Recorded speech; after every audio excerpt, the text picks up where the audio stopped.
Bismillahirrahmanirrahim. Assalamualaikum warahmatullahi wabarakatuh dan salam sejahtera saya ucapkan kepada semua penonton Tanyalah Ustaz, biar tahu jangan keliru. Dan pada hari ini kita bersiaran secara langsung membawakan kepada anda perbincangan dan jawapan-jawapan untuk pencerahan buat penonton semua. Dan salam 5 Ramadan 1442 Hijrah saya ucapkan kepada semua, dan semoga semuanya kekal bersemangat dan teruskan amal ibadat di dalam Ramadan norma baharu. Dan sidang penonton, pada hari ini kita akan membincangkan satu topik yang dekat dengan kehidupan kita, khusus lagi kita di dalam perbincangan berkenaan dengan Ramadan. Edisi Ramadan kita berkenaan dengan perbincangan-perbincangan, iaitu perbahasan-perbahasan etika-etika yang ada di dalam bulan Ramadan. Sebentar lagi kita akan bawakan bersama bintang ilmuwan yang kita bawakan khas kepada anda semua. Baik, berkenaan dengan topik batas pergaulan suami isteri di bulan Ramadan. Dan bagi penonton-penonton yang ingin bertanyakan soalan, boleh pergi ke dua saluran kita seperti biasa.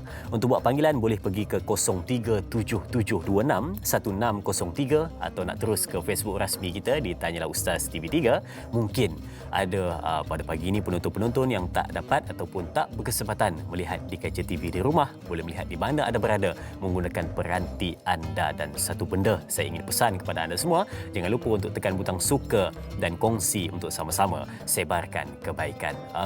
Keluarga besar Tanyalah Ustaz, sebelum kita meneruskan, kita saksikan terlebih dahulu perkembangan terkini kes COVID-19 di Malaysia setakat semalam. Mari sama-sama kita saksikan. Dan kalau kita dapat lihat status terkini COVID-19 Malaysia 16 April 2021 mencatatkan kes baharu yang mana meningkat, yakni 2,551 kes, 2,522 adalah kes tempatan dan 29 kes import. Kes sembuh baharu yakni 1,524 dan jumlah kes yang masih aktif ada 18,600 dan 2 kematian dicatatkan semalam. Dan ini satu yang mengusarkan kita, jadi terus mematuhi SOP dan jaga segala yang patut dijaga. Yang paling penting sekali adalah berdoa supaya diputuskan rantaian COVID-19 ini dan kembali kehidupan seperti sedia kala. Baik, kita kembali di dalam perbincangan berkenaan dengan batas pergaulan suami isteri di bulan Ramadan. Dan hari ini kita bersama dengan bintang ilmuwan yang kita bawakan khas kepada anda, tidak asing dengan Tanyalah Ustaz, yakni Al-Fadil Profesor Madya Datuk Dr. Muhammad Izhar Arif. Apa khabar Doktor? Baik, Alhamdulillah. Selamat datang ke studio untuk menjawab persoalan-persoalan. Baik Doktor, sebelum kita meneruskan perbincangan 5 Ramadan pada hari ini, macam mana Ramadan norma baharu? Alhamdulillah, apa yang gembirakan kita, Ramadan kali ini kita dapat bersama-sama menghidupkan rumah Allah. Betul. Yang mana tahun lepas merupakan satu tahun yang cukup menyedihkan. Yang mana Ramadan semua orang buat kat rumah. Ya, betul. buka puasa kat rumah, bazar Ramadan tutup. Kemudian masjid dan surau hanya kita dengar kumandang azan sahaja, nak pergi tak boleh. Alhamdulillah tahun ini kita dapat mengimarahkan masjid dan surau dan semuanya mengikut SOP yang telah ditetapkan oleh MKN, oleh Jabatan Agama Islam Negeri-Negeri. Jadi ini satu perkara yang sangat membanggakan lah. Jadi semoga perkara ini diteruskan dan masjid perlu dihidupkan, ya. Jangan kata Jumaat saja. Subuh, Zuhur, Asar, Maghrib, Isyak kita kena gunakan betul-betul. Sebab kita tak tahu, ni COVID pun tak tentu kan, naik turun. Saya khawatir na'udzubillah lah kan. Kalau naik lagi dia mungkin akan tutup balik, na'udzubillah.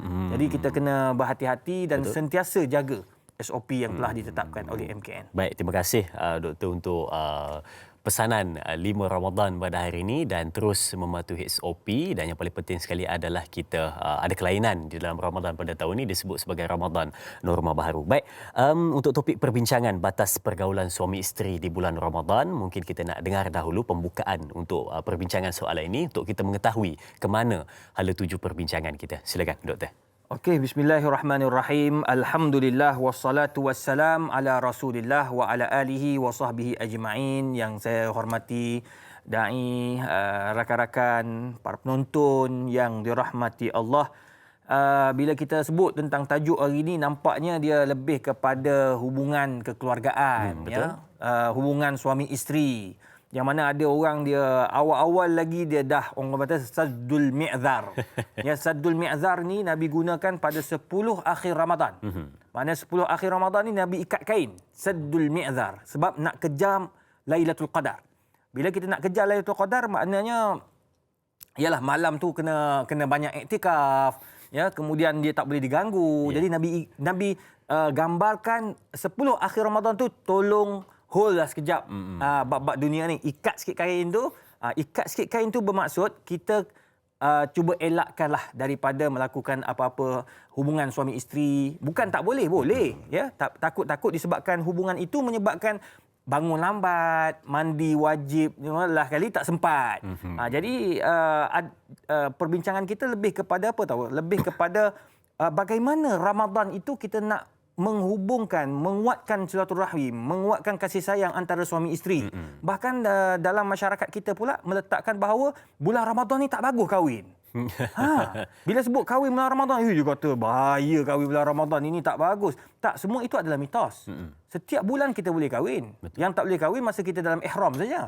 Dekat Mekah dan Madinah, dekat Mekah masa buat haji kan, masa dalam ihram tak boleh kahwin. Tapi isu dia sekarang apabila di bulan Ramadan kita digalakkan melakukan apa sahaja yang baik dan ia dikira sebagai satu ibadah. Dan perkara ini Allah Subhanahu Wa Taala pun dah jelaskan dalam surah Al-Baqarah ayat 187. Yang kata Allah, "Uhilla lakum lailatas siyamir rafathu ila nisaikum hunna libasul lakum wa antum libasul lahun." Bulan Ramadan dia tidak ada benda yang menyekat kita untuk melakukan hubungan suami isteri, untuk berkasih sayang suami isteri, bahkan boleh melakukan apa saja yang berkaitan tentang suami isteri kecuali jima' di waktu siang Ramadan saja. Yang lain nak buatlah. Ada yang kata pergi pergi Allahumma salli Muhammad, pergi ke pejabat, dia keluar pagi tak boleh cium isteri tak boleh cium suami. Sebab apa? Sebab dia kata tak boleh, Ramadan ni jangan main-main. Dia kata kita kena sekat nafsu. Tak boleh. Nafsu itu adalah fitrah. Wallahu alam. Baik, terima kasih Doktor untuk pembukaan dan juga menunjukkan ke mana hala tuju perbincangan kita. Sebenarnya kita nak bawakan kepada anda semua berkenaan dengan kita memahami apa yang boleh dan apa yang tidak boleh dilakukan di dalam bulan Ramadan. Kita khusus kepada untuk kekeluargaan, yakni suami dan isteri. Dan bila mana kita lihat perbincangan kita pada hari ini seperti mana yang Doktor sebutkan sebentar tadi, Nabi Muhammad SAW sarankan kepada kita dengan satu istilah kiasan yang cukup cantik, bila tiba sahaja 10 Ramadan yang terakhir, maka rehatkan seketika untuk memikirkan hal-hal keduniaan, fokus untuk mencari satu malam yang lebih baik dari 1000 bulan. Baik, untuk permulaan awal ini, untuk soalan yang pertama, kalau Doktor boleh kongsikan sikit berkenaan dengan pergaulan ini, kalau kita nak lihat, untuk kita pesan kepada penonton-penonton semua, bukan hanya di dalam bulan Ramadan, tetapi kita nak lihat menyeluruh dahulu berkenaan dengan bagaimana pergaulan yang cukup cantik seperti mana yang disebut oleh Nabi SAW yang dikatakan sebagai mereka yang baik terhadap ahlinya, akulah yang paling baik terhadap ahliku, kata Nabi Muhammad SAW. Silakan sedikit pesanan dia. Baik, perkara yang perlu kita ambil contoh daripada Nabi SAW, dan Nabi ini merupakan contoh tauladan sepanjang zaman. Hatta dalam hubungan suami isteri. Nabi SAW sangat romantis orangnya. Kalau kita baca hadis-hadis Nabi SAW dengan isteri Nabi sangat romantis. Dan tak salah pada bulan Ramadan kita romantis. Tetapi kena berhati-hati. Kena berjaga-jaga. Sebab kata Imam Az-Zahabi, kena berjaga-jaga dan berhati-hati, jangan sampai kita termelakukan perkara-perkara yang terlarang. Apa dia? Jima'. Itu saja. Yang lain kamu nak peluk, tak ada masalah. Bahkan Nabi SAW sangat mesra dengan isterinya. Nabi macam biasa pada bulan Ramadan. Cuma Nabi tidak melakukan perkara-perkara yang terlarang, yang seperti mana yang saya sebutkan tadi. Jadi tak salah kalau katakan orang tu dia nak peluk isteri dia. Sebab Nabi pun peluk isteri-isterinya. Nabi peluk, cium isteri-isterinya. Nabi SAW bersembang macam biasa dengan para isteri. Dan Nabi tidak buat benda-benda yang menyakiti hati isteri-isterinya. Begitu juga isteri-isterinya tidak menyakiti hati Nabi SAW sepanjang Ramadan. Bahkan sangat baik apabila bulan Ramadan ini kita kuatkan lagi silaturahim.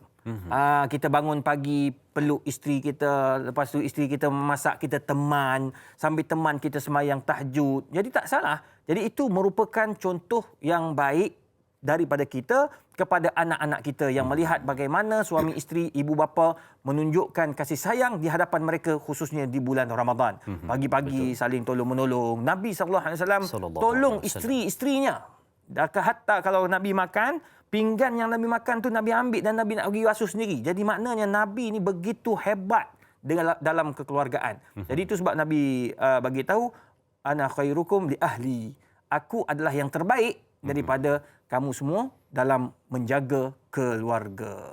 Betul, baik. Terima kasih Datuk untuk pencerahan itu supaya kita dapat memahami bagaimana pergaulan yang baik di antara kita dan juga pasangan kita. Dan kalau kita nak lihat satu soalan awal di Facebook Tanyalah Ustaz TV3 dari sahabat kita Melur Othman. Baik, kita lihat soalannya. Assalamualaikum Ustaz yang dihormati. Berdasarkan sebuah hadis di mana seorang sahabat bertanya kepada baginda Nabi SAW mengenai perbuatannya mencium isterinya semasa berpuasa, Rasulullah SAW menjawab, apakah pendapat kamu sekiranya kamu berkumur-kumur dalam keadaan kamu sedang berpuasa? Mohon penjelasan dari Ustaz maksud hadis tersebut. Baik, silakan sedikit Dr. Okey, kalau kita sebut tentang berkumur, Ya. berkumur di bulan Ramadan, ya, makruh hukumnya. Apa maksud makruh? Ia tidak batal. Ya. Tetapi kalau tersilap langkah, maka ia akan membawa kepada batal. Contohlah, kata dia gosok gigi di siang hari. Tak salah kita gosok gigi. Tetapi ia hukumnya adalah makruh. Berhati-hati. Kalau kamu gosok gigi, jangan sampai tertelan buih-buih ataupun ubat gigi yang kita duk gosok tu. Ya, kalau kita berkumur, pastikan kumuran-kumuran kita itu tidak tertelan. Sebab kalau tertelan, maka ia batal. Tak ada excuse dah. Allah, saya tersilap lah. Tak tersilap. Sebab benda tu makruh. Bila makruh, kena berhati-hati. Begitulah juga bila kita cium isteri kita. Boleh tak saya cium isteri? Sebab Nabi kata, hukum, orang cium isteri ni sama macam berkumur. Apa maksudnya tu? Bukannya haram. Bagus kita cium isteri. Sebab itu halal kot. Kan bukan isteri orang. Kita cium isteri kita. Bila cium isteri kita tak ada masalah. Betul. Cuma berhati-hati. Jangan over daripada apa yang sepatutnya. Tambah-tambah di siang hari di bulan Ramadan. Takut-takut ia menggalakkan kamu untuk melakukan hubungan suami isteri yang dinamakan jima'. Jadi kalau buat benda itu pada bulan Ramadan di siang hari, maka hukumnya haram, berdosa dan wajib kafarah. 3 benda dia dapat sekaligus. Suami isteri tu. Dia sama juga macam dalam ihram. Dalam ihram kamu melakukan hubungan jima' dengan pasangan, memang dia punya kafarah dia besarlah. Unta seekor. Dia cakap banyak tak ada. Jadi itu sebabnya Allah membenarkan kita nak buat apa saja dengan suami isteri kita ni di malam hari di bulan Ramadan. Jadi tak ada masalah. Orang nak kahwin, katakan nak kahwin, saya nak kahwin lah Ustaz. Tak laratlah menunggu daripada tahun lepas. PKP tak kahwin tak boleh. Online pun tak jadi. Gini. Nak kahwin bulan Ramadan. Boleh tak? Boleh. Tak salah. Cumanya jangan kamu buat apa-apa di siang hari di bulan Ramadan. Takut kamu cium, dia melarat ciuman tu sampai ke bawah apa semua. Itu bawa kepada makruh. Gitu ceritanya. Baik, terima kasih Doktor untuk pesanan itu dan patut kita fahami dan kenal baik-baik berkenaan dengan apa yang disebut oleh Doktor sebentar tadi supaya kita tidak terlajak melakukan perkara yang tidak sepatutnya di siang hari di bulan Ramadan. Baik, kita ada pemanggil di talian. Assalamualaikum. Waalaikumsalam warahmatullahi wabarakatuh. Da'i Azrin dan Datuk Dr. Izhar Arif Muhammad Kasim. Saya Omar Abdul Majid dari Felda Cini Timur 3 Pekan Pahang. Assalamualaikum Datuk dan Da'i. Waalaikumsalam warahmatullahi wabarakatuh. Tuan Omar. Da'i, selamat berpuasa kepada Datuk dan Da'i. Selamat berpuasa. Baik, Tuan Omar, silakan. Soalan saya ni. Dia tak kadang-kadang ni ngalih nak di surah-surah ni. Boleh. Sikit jurang benjar kan. Jadi soalan saya begini Datuk ya. Yalah kita ni manusia biasa Datuk. Kadang-kadang ni kata syaitan ni belenggu, tapi ada lagi yang mengganggu yang di dalam badan kita ni. Kadang-kadang kita ni tengok TV dengan isteri dan ada benda-benda yang tak apa elok kita pandang Datuk. Jadi apabila dah macam itu kita pun mempengaruhi perasaan kita bersama isteri ni yang jadi masalah ni sikit Datuk. Jadi kalau bolehlah Datuk terangkan pelan tindakan supaya benda-benda macam yang tak elok dan boleh membatalkan puasa serta boleh mengurangkan pahala puasa itu tidak berlaku lah kepada kita di bulan yang mulia ini, apabila kita pergaulan kita dengan isteri kita tu terbatas dengan baik supaya tidak berlaku perkara-perkara yang tidak sepatutnya berlaku di bulan puasa di siang hari ini. Itu soalan saya, Datuk dan Dai. Terima kasih banyak, Datuk dan Dai. Assalamualaikum. Waalaikumsalam warahmatullahi. Terima kasih Tuan Omar atas soalan yang ditanyakan. Dan kalau kita dapat simpulkan soalan Tuan Omar sebentar tadi, dia kata nak minta sedikit tips bagaimana kita nak elakkan, nak hindarkan daripada kita terjebak melakukan perkara tersebut. Yang ringkaslah dia kata. Silakan. Dia apa pelan tindakan dia bila tengok isteri di bulan Ramadan mungkin bernafsu sebagai contoh. Jangan kata bulan Ramadan ni, jangan kata tengok isteri. Tengok orang makcik jual kat bazar Ramadan pun kadang-kadang naik nafsu. Jadi benda-benda macam ni kita kena ingat. Tengok isteri dapat pahala. Tengok suami dapat pahala. Tengok orang yang bukan mahram sehingga bernafsu, hukumnya haram. Dan berdosa, kena ingat. Ya, jadi nak tengok isteri itu tak ada salah. Bulan Ramadan sebagai contoh, bangun pagi, lepas tu di siang hari, tambah-tambah hari ni hari Sabtu, esok Ahad. Jadi banyak masa kat rumah. Masa terluang. Ya, banyak masa kat rumah tengok isteri nampak cantik pula dia tengah-tengah hari tu kan. Tengok cantik pula. Tengok tu dapat pahala. Tu kadang-kadang orang ni pelik. Dia tengok isteri dia macam dia tak mau nak tengok sangat. Tapi dalam TV tu tengok pelakon-pelakon bukan main kau bersungguh nak. Jadi hukumnya haram. Kalau tengok orang lain yang bukan mahram sampai bernafsu, hukumnya haram. Jadi daripada awak duk tengok orang-orang lain yang bukan mahram itu, baiklah kamu tengok isteri kamu. Tengok suami kamu. Dapat pahala. Itu satu. Cuma, nombor dua, kena berhati-hati. Apa plan tindakan ni tadi? Pertama, tengok isteri tu, tengok pasangan kita. Langgar berdalah ni. La ilaha illallah. Lupa ada benda ni.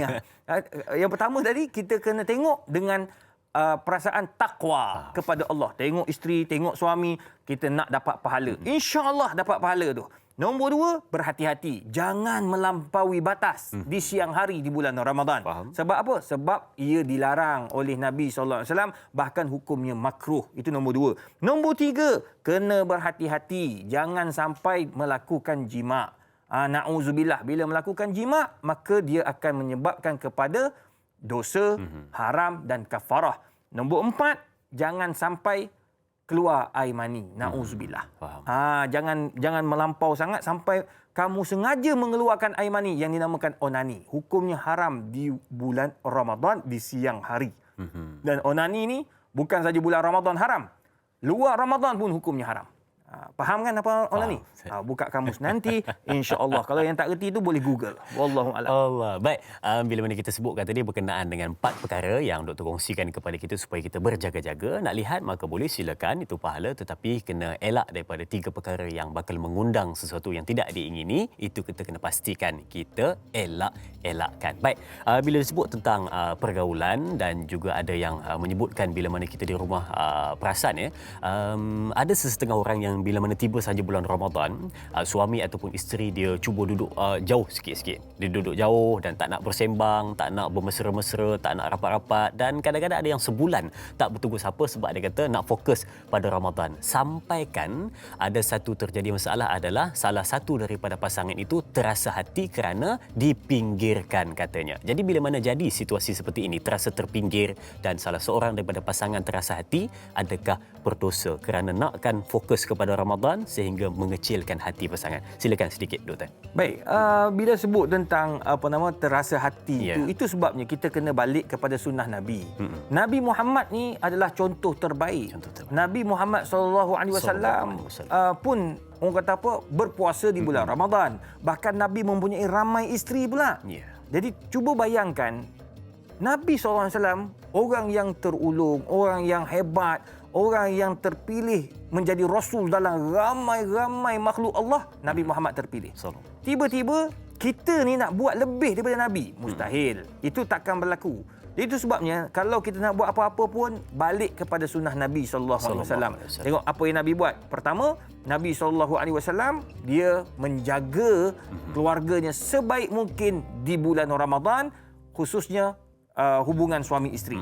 Yang kedua, Nabi tidak menyakiti hati isteri-isterinya, khususnya di bulan Ramadan. Maknanya dua itulah yang patut Ya. kita perhatikan di dalam bulan Ramadan, tidak menyakiti hati. Baik sidang penonton, banyak lagi kita nak kongsikan. Kembali selepas ini, sama Tanyalah Ustaz, biar tahu, jangan keliru.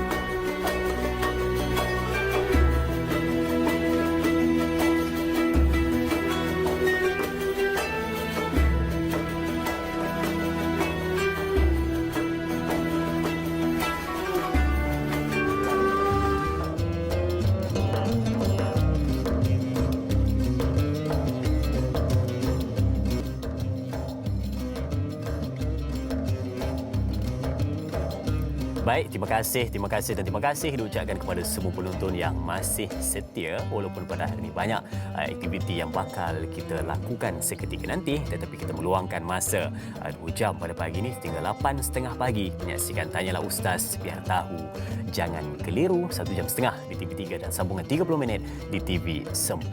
Pastikan menonton sehingga ke penghujungnya untuk dapatkan pencerahan dan pelan tindakan yang terbaik yang dapat kita berikan. Baik, kita ada pemanggil di talian. Assalamualaikum. Salam. Ya, siapa di sana? Nur Hayati Ismail dari Rawang. Oh, Puan Nur Hayati Ismail dari Rawang. Tahniah Da'i Azrin kerana telah menghidupkan sunnah. Selamat pengantin baru. Alamak. Terima kasih Puan atas ucapannya. Doakan saya insya-Allah. Alhamdulillah. Alamak. Silakan soalannya Puan. Ustaz. Ya. Assalamualaikum Ustaz. Waalaikumsalam warahmatullahi. Ya. Soalan Kak Yat, mengapa lelaki mudah lemah imannya dengan wanita? Dan kelihatannya wanita lebih bijak menguruskan nafsu. Dan soalan kedua Kak Yat, adakah kita dengan kita berniat macam hari ni tak nak puasa lah hari ni, adakah itu telah dikira kita telah membatalkan niat puasa kita lalu kita tidak akan suami itu tidak akan dikenakan kafarah? Itu saja soalan Kak Yat. Baik. Lagi satu tentang hadis daif yang mengatakan betul ke wanita itu mempunyai 9 nafsu dan 1 akal. Itu saja Ustaz ya. Terima kasih Ustaz. Assalamualaikum. Baik, terima kasih Puan Nur Hayati dari Rawang bertanyakan 3 soalan. Yang pertama katanya kenapa lelaki susah untuk mengawal nafsunya katanya, dan yang kedua tadi berkenaan dengan bagaimana yang disebut sebagai apa tadi Ustaz, saya terlupa yang kedua, saya ingat yang ketiga ya Ustaz. Yang ketiga tadi berkenaan dengan hadis yang menyebutkan tentang perempuan ada 9 nafsu 1 akal katanya. Tak apa Ustaz, saya dalam tempoh saya mengingat untuk yang kedua itu. Ustaz jawab dulu yang pertama berkenaan dengan lelaki tadi Ustaz. Berhubung tentang dakwaan, dia kena faham tu dakwaan. Dakwaan. Sebab kita nak mengatakan bahawa orang lelaki tak pandai nak mengurus nafsu. Baik. Berbanding perempuan kena ada satu kajian. So kita kena ada fakta menerusi kajian-kajian. Katakan kita di Malaysia ni ada 28 juta rakyat ya. Baik. So kita kena sekurang-kurangnya kena buatlah lebih kurang 150,000 kuesioner. Kena buat satu kajian yang lebih mendalam berhubung tentang betul ke orang lelaki tak boleh nak kawal nafsu. Itu satu. Jadi benda itu dia lebih kepada persepsi. Ya, kalau kita tengok orang lelaki pun ada nafsu yang tak dapat dikawalnya oleh mereka. Dan orang perempuan pun sama juga tak dapat dikawalnya oleh mereka apabila berhadapan dengan lelaki-lelaki. Apabila orang lelaki berhadapan dengan perempuan-perempuan yang bukan mahram khususnya. Jadi itu sebabnya Allah Ta'ala dah bagi tahu dalam Quran, innan nafsa la'ammaratun bisu. Nafsu itu sentiasa menggalakkan kamu untuk buat benda yang tak baik. Tak kira lelaki ataupun perempuan. Itu satu. Nombor 2, bagaimana kita nak mengawal nafsu tu? Nak kawal nafsu itu tak lain dan tak bukan perbanyakkan zikrullah. Satu. Betul. Nombor 2, puasa. Melentur nafsu ya. Puasa itu melenturkan nafsu. Sebab apa? Nabi SAW pesan kepada para sahabat, apabila orang tu dia bernafsu, dia selalu cepat nak terangsang, maka Nabi SAW suruh dia puasa. Ya, sebab apa? Fa innahu aghaddun lil basar wa ahsinu lil faraj. Sebab bila puasa itu dia menghalang mata daripada terfikir kepada nafsu ataupun perempuan kepada lelaki dan sebagainya, dan menjaga kita punya kemaluan. Jadi itu yang pertama lah. Dan Ustaz, saya dah ingat soalan yang kedua tadi berkenaan dengan katanya kalau dia memang niat tak nak puasa, lepas tu dia melakukan hubungan suami isteri, maka adakah lelaki itu tetap dikenakan kafarah? Gitu. Jadi katakanlah dia memang tak puasa. Ini soalan kedua. Kak Yati. Jadi bila dia memang tak puasa. Mamat ni memang tak puasa. Bila dia tak puasa, pertama dia dapat dosa kerana meninggalkan puasa dengan sengaja. Betul. Kalau dia ni tak nak puasa, bila tanya kenapa awak tak nak puasa? Saya memang tak percaya ni puasa-puasa ni. Mengarut bila dia tak puasa dan dia kata puasa itu mengarut dan dia ingkar terhadap arahan Allah secara sengaja, maka dia dah terkeluar daripada Islam wa'iyyazubillah. Sebab dia inat. Tidak mahu berpuasa kerana tak percaya kepada arahan Allah dan Rasul. Maka dia boleh keluar daripada Islam. Jadi dia pertama dia puasa, dia memang tak mahu puasa kerana dia malas. Kita letak dia malas. Maka dia termasuk daripada orang fasik.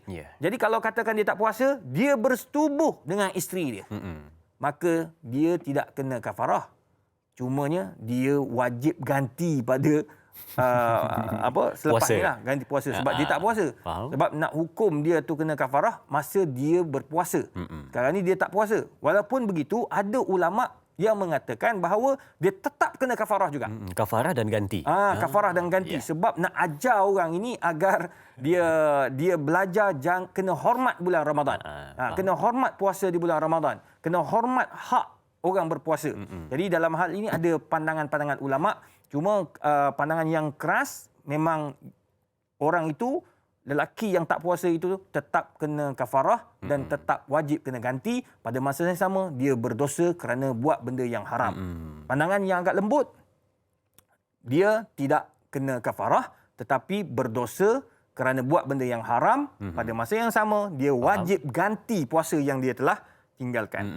Manakala orang perempuan dia hanya ganti saja. Ganti saja. Dia tak perlu kena kafarah. Faham? Dia tak perlu kena kafarah. Sebab apa? Nanti saya akan beritahu lain. Cumanya soalan nombor 3 tu, adakah perempuan ini nafsu dia lebih nafsu 9 hadis dia kata hadis 99 9 nafsu satu akal. Itu hanya pandangan-pandangan saja, bukannya hadis. Dan Nabi tak pernah mempelekehkan orang perempuan dengan nafsu yang kuat, tetapi Nabi bagi pandangan umum terhadap nafsu itu. Al-Quran juga menjelaskan tentang nafsu itu secara umum. Lelaki ada nafsu, perempuan ada nafsu. Jadi benda ni perlu dipelihara sebaik mungkin. Jangan kita nak tuduh orang perempuan ni kuat nafsu, 9 nafsu kat dia. Kena faham situasi yang sebenar. Lelaki pun ada nafsu dia. Faham. Orang kata orang lelaki ni kuat, orang perempuan ni kuat shopping. Lelaki tak kuat shopping. Tak betul. Lelaki zaman sekarang pun kuat shopping. Jadi maknanya benda tu dia lebih kepada persepsi. Dan apa yang disebut tadi 9 nafsu 1 akal tu, itu bukannya hadis. Baik, terima kasih Datuk untuk pencerahan 3 soalan yang ditanyakan oleh Kak Yat dari Rawang sebentar tadi. Baik, ada seorang lagi pemanggil di talian. Assalamualaikum. Waalaikumsalam Dai dan Ustaz. Ya, siapa di sana? Saya Puan Rubizan Abu Bakar. Puan Rubizan Abu Bakar. Dari mana tu? Dari Teluk Payung Magarang, Selangor. Oh, ya. Silakan soalannya. Saya nak tanya bagaimana nak hadapi isteri pula yang mengajak suami bersama waktu siang tapi isteri itu menolak. Apa dosa ke? Okey. Baik. Itu saja soalannya. Itu saja. Baik, terima kasih Puan atas soalan yang ditanyakan berkenaan dengan di siang hari, Ustaz. Suami mengajak maka isteri menolak di siang hari, bukan di malam hari ya, di siang hari. Adakah isteri itu berdosa? Silakan. Allah Taala membenarkan suami isteri melakukan hubungan suami isteri atau lebih dikatakan sebagai jima' pada malam bulan Ramadan. Maksudnya pada malam-malam hari di bulan Ramadan, tak kisah awak nak buat apa pun buatlah, tak ada masalah. Tapi di siang hari hukumnya haram. Bahkan Allah meletakkan satu kafarah yang sangat berat kepada mereka yang melakukan jima' di siang hari. Untuk orang lelaki, pertama kena atqu raqabah, kena merdekakan hamba. Hamba tak ada zaman sekarang. Puasa 2 bulan berturut-turut. 60 hari Ustaz? 60 hari. 30 hari pun dia kantoi. Kalau 60 hari, wabillahi taufik. Nampak tak? Maknanya 2 bulan berturut-turut. Bahkan ulama' bincang pula, boleh tak terputus. Katakan hari ni sibuk, tak sempat nak puasa. Dia dah kira batal dah. Maka dia takkan berturut-turut. Dia kena mula daripada awal balik. Allah. Sampai peringkat tu dibincang ulama' berturut-turut tu. Faham. Okey, nombor 2. Nak bagi tahu katanya haram bersama dengan suami isteri pada siang hari di bulan Ramadan. Nombor 3, Nabi sebut dalam hadis la ta'ata fi maksiatil khaliq atau kama qala. Tidak boleh kita ini taat kepada manusia dalam melakukan maksiat. Dah tahu melakukan hubungan suami isteri di siang hari itu haram, suami minta untuk bersama, isteri tolak, kata minta maaf bang, ini Ramadan. Siang Ramadan, malam tak ada masalah. Nak 7 kali pun I bagi kat you. Dia cakap begitu. Itu dibenarkan, bahkan digalakkan. Sebab apa? Dia isteri itu termasuk amar makruf nahi mungkar. Dia mengajak suami dia untuk apa? Untuk bersama. Kekal berpuasa. Untuk bersama pula. Untuk kekal berpuasa. Jadi kalau suami itu degil juga, itu dia yang tanggung dosa. Sebab ada setengah-setengah tu sampai pernah jumpa saya, dia kata, Ustaz, saya memang tolak, tetapi dia buat dengan secara kekerasan. Jadi isteri itu memanglah kalau kata berlakunya secara kekerasan, berlaku juga hubungan suami isteri itu sebab suami itu gasar sangat, dia gunakan kekerasan, maka isteri itu hanya kena ganti puasa saja. Puasa dia batal kerana dah melakukan hubungan tersebut, batal.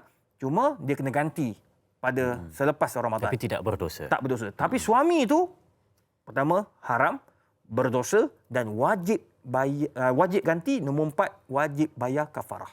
Yang kelima, kekerasan terhadap isteri. Nombor 5 tu berdosa sebab kasar dengan isteri. Betul, Ustaz. Baik, terima kasih untuk pencerahan. Ada soalan yang ditanyakan oleh puan sebentar tadi. Jadi saya nak jelaskan puan tadi, dia tak ada masalah lah. Dia boleh ada menolak. Dia boleh menolak sebab apa?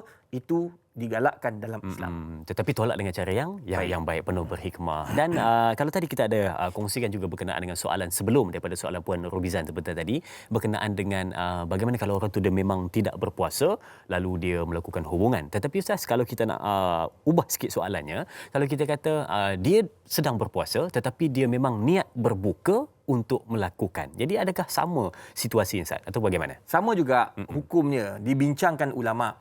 Pandangan yang agak keras mengatakan bahawa dia berpuasa, kemudian dia buka puasa dan dia melakukan jima. Lelaki itu berdosa kerana buka puasa, pertama. Yang kedua, berdosa kerana jima. Nombor 3, dia wajib qada. Nombor 4, dia wajib juga bayar kafarah. Pandangan yang agak lembut, dia buka puasa, dia berdosa. Berdosa. Kenapa? Kerana dia buka puasa tanpa sebab. Sebab tu maksudnya sebab syar'i. Sebab disebabkan dibenarkan macam bermusafir, sakit dan macam-macam lagi. Jadi itu sebab syar'i. Tak ada sebab syar'i, berdosa dia. Nombor 2, dia ni wajib qada. Nombor 3, dia telah melakukan perkara yang haram. Tak kena kafarah kerana dia telah berbuka puasa. Masa dia buat hubungan suami isteri itu, dia tidak berpuasa. Maka hukum bergantung dengan illah. Illah itu tidak ada, dia tidak berpuasa, maka dia tak kena kafarah. Jadi itu perbincangan ulama. Jadi walau bagaimanapun, kita elakkan lebih baik.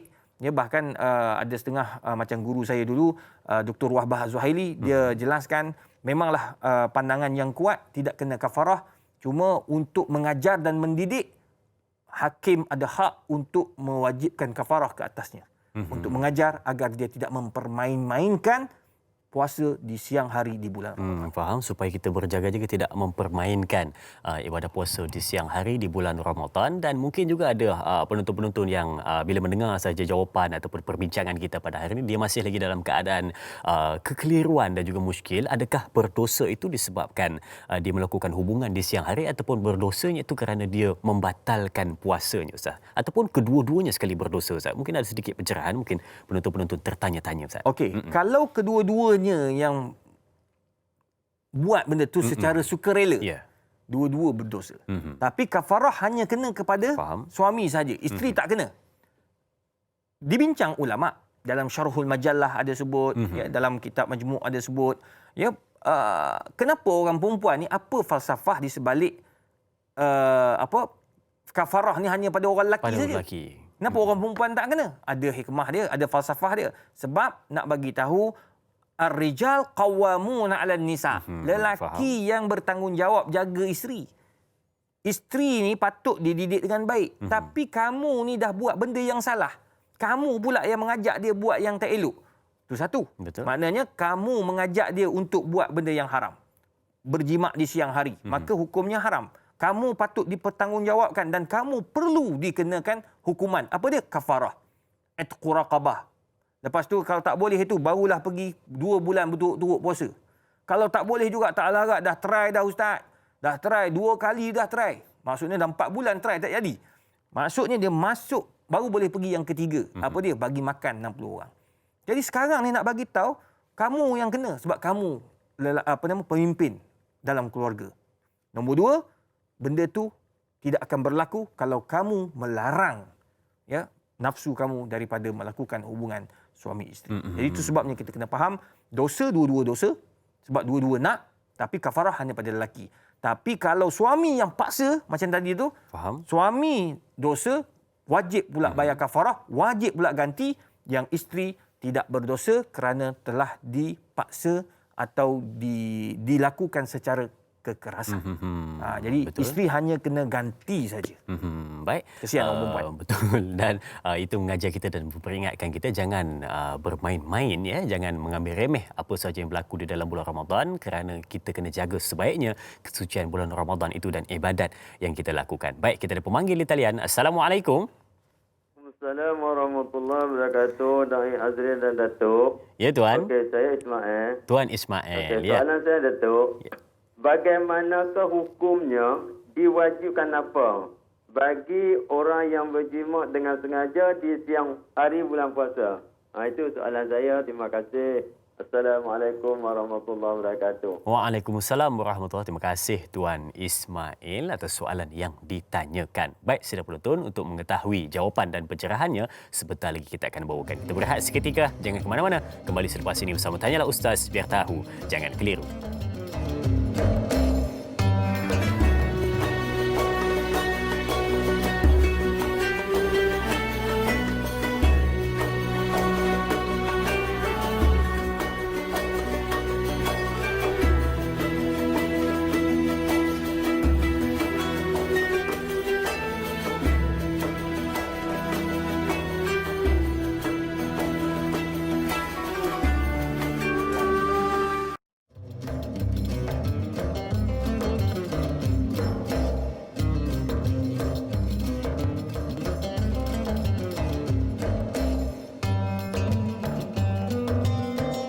Baik, kita bertemu kembali meneruskan perbincangan kita berkenaan dengan batas pergaulan suami isteri di bulan Ramadan. Baik, sebelum kita berehat tadi, kita ada soalan dari sahabat kita di talian, Tuan Ismail Maisa bertanyakan dari Sungai Buloh, bertanyakan berkenaan dengan persoalan apakah denda yang dikenakan kepada mereka yang tiba-tiba ataupun terlepas melakukan perbuatan hubungan suami isteri di siang hari di bulan Ramadan, apakah dendanya, dan kita pun difahami di awal tadi berkenaan dengan kena ganti puasa dan juga kena kifarah ya. Dan bila disebutkan tentang itu, maka kita nak selitkan sedikit. Bila disebut tentang kifarah itu, cara untuk menyelesaikannya adalah yang pertama tadi membebaskan hamba, yang kedua berpuasa 2 bulan berturut-turut, dan yang ketiga dia kena memberi makan 60 orang, tak silap kalau doktor sebut sebentar tadi. Dan kita boleh kaitkan dengan soalan ni doktor, kalau dia kata dia tidak boleh puasa 60 hari itu, adakah daripada diri dia sendiri ataupun ada pihak yang menentukan dia memang tidak boleh berpuasa 60 hari? Adakah diri dia sendiri? Silakan. Baik, para ulama jelas membincangkan tentang tatabbu' ataupun melakukan pembayaran kafarah bagi lelaki ini secara tertib. Tertib yang pertama, kena merdekakan hamba. Faham? Sekarang ini kata Dr. Wahbah Az-Zuhaili dalam bukunya Fiqh Islami wa Adillatuhu menjelaskan bahawa sekarang ini tidak ada lagi dah hamba. Maka automatik bila dah tak ada lah hamba zaman sekarang, sebab ada orang kata, dia kata ustaz, saya ni tak ada hamba, saya bebaskan bibik saya boleh tak? Tak boleh. Bibik itu bukan hamba. Bibik itu adalah pembantu rumah. Dia bekerja dengan kita. Datang daripada Indonesia, bekerja. Datang daripada Filipin, bekerja. Awak tak boleh merdekakan dia. Dia bukannya hamba awak. Hamba ni benda yang milik kita. Kita boleh waris, kita boleh jual, kita boleh beli. Itu hamba. Itu dah tak ada. Hamba ni boleh dapat 2 cara je. Pertama, diambil secara apa tahu? Secara peperangan. Berlaku peperangan antara negara Islam dengan bukan Islam. Peperangan untuk memperjuangkan agama Islam. Maka di situ ada ghanimah. Orang panggil apa? Harta rampasan. Termasuklah hamba saraya. Tapi itu dah tak ada. Orang tu dia ambil daripada peperangan, dia balik, dia jual. Dia jual, orang beli. Maka jadilah orang kata apa? Hamba milik kita. Jadi nak hilangkan dua benda ni, nak lepaskan, dia akan jadi milik kita. Tapi dengan lepas, dengan merdeka hamba. Jadi benda tu dah tidak ada, maka automatik dia terus pergi ke mana? 2 bulan berturut-turut. Bila 2 bulan berturut-turut, ulama bincang. Tidak boleh dia tak buat langsung. Dia terus nak pergi nombor 3. Iaitu bagi makan 60 orang. Tak boleh, kecuali doktor bagi tahu dia ni memang tak boleh puasa. Kalau puasa, mati dia ni. Kalau doktor bagi tahu, tapi doktor takkan bagi tahu semudah-mudah itu. Mesti kena ada bukti yang dia ni ada masalah usus ke, masalah dalaman ke, masalah apa ke, doktor yang akan tentukan. Sekarang ni dia kena puasa dulu. Faham? Wajib dia berpuasa dulu. Dia try sampai hari ke-29. Hoi, tak boleh, tak lepas. Sebab apa? Dia dah tertinggal, dia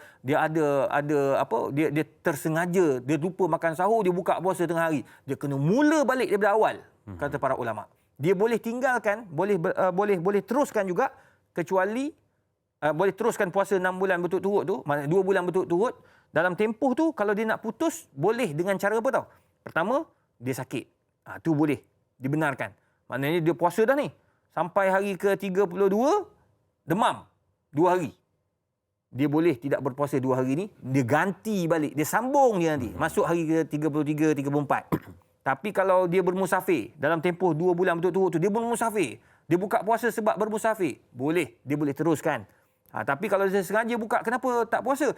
Pagi tadi lupalah, dah lah tak sahur, pergi main golf pula. Main golf jalan 18 lubang, dah collapse, kena minum air. Itu wajib ulang balik daripada awal. Tu nombor 2. Nombor 3, kalau dah tak boleh juga nak berpuasa, dah try banyak kali, tak berjaya. Setelah usaha yang benar-benar usaha, maka barulah bagi makan kepada fakir miskin. Faham. Baik, terima kasih doktor untuk pencerahan berkenaan dengan yang dikatakan kafarah itu, bagaimana cara untuk menyelesaikannya. Baik, ada pemanggil lagi di talian. Assalamualaikum. Waalaikumsalam warahmatullahi wabarakatuh. Ya, siapa di sana? Saya Siti Rohani daripada Wan Banting. Siti Rohani dari Banting. Silakan soalan. Assalamualaikum Ustaz dan Dai. Waalaikumsalam warahmatullahi. Ya. Soalan saya begini. Ni pasangan suami isteri lah. Ya. Suami tak nak puasa. Tak pernah berpuasa lah. Ya.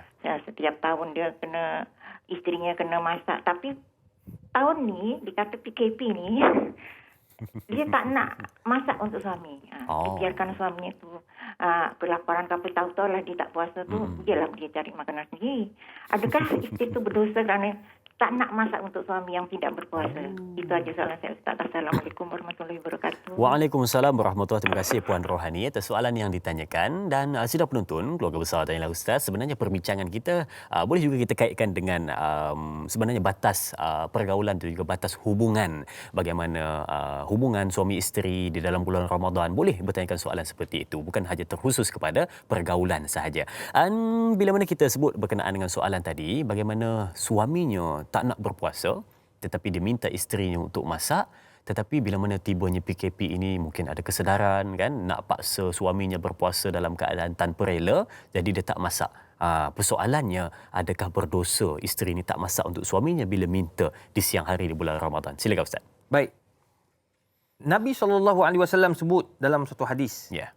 Orang yang berpuasa itu, apa yang dia buat? Yada' ta'amahu wa syarabahu, ya, wa syahwatahu min ajli, kata Nabi SAW. Hadis-hadis kudusi. Allah bagi tahu puasa tu hak aku kerana dia tak makan, dia tak minum dan dia cuba menjaga nafsu demi aku, kata Allah Subhanahu Wa Taala dalam hadis kudusi. Fasiyamu li, dan puasa itu hak aku mutlak, kata Allah. Maknanya puasa tu milik Allah. Jadi sekarang ini Allah suruh berpuasa, Nabi suruh berpuasa, tapi suami ni Masya Allah tak nak puasa. Ada. Kita doakan hidayah kepada suami-suami yang macam ni. InsyaAllah. Dia panggil suami plastik hitam. Ini menakutkan. Dia ada persatuan tu. Ada persatuan plastik hitam se-Malaysia.